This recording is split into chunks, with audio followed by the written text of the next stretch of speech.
A majority of the GECOM's commissioners have voted in favor of the reopening of the claims and objections period for 13 days beginning on July 25, 10 of which will be set aside for the claims aspect. The decision has stemmed from a recent request by the ruling party and an initial request by the opposition political parties, since a large number of Guyanese were likely to be disenfranchised.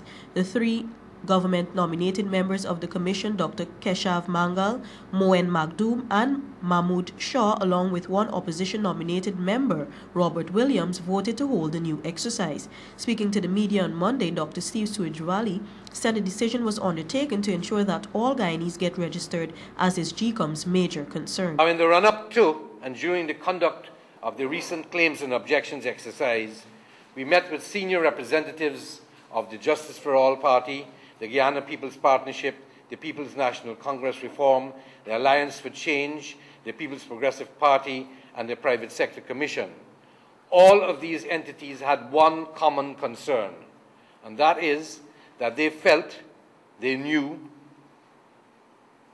they expressed that there were many persons who previously could not apply for registration because they were not in possession of their source documents. He said GECOM had undertaken to extend the claims and objections period in the last election in a bid to serve the nation in the best possible way. He said the extension of the claims and objections period will not in any way affect the hosting of the elections by the constitutionally due date.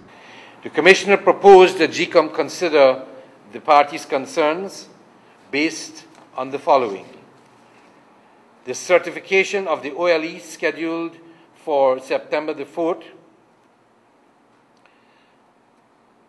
2011, and the October 17, 2011 proposed election day as documented in the draft work plan for the elections, that these dates were not cast in stone, that historically we have had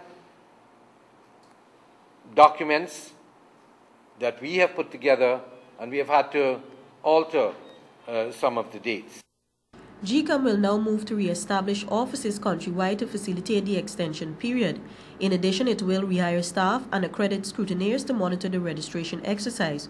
According to Suijwali, in excess of 2,000 persons have received their source documents and are ready to get registered since the claims and objections period was closed on June 9 last. He also dispelled claims that GECOM is divided over the issue and deems it as unfair and unkind comments.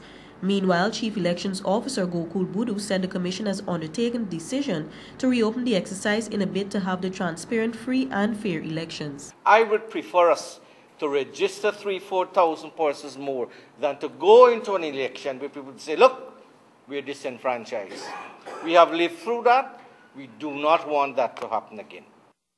GECOM says the government has given its commitment to make funds available to conduct the extended exercise. Reporting for the NCN News, Stacey Carmichael.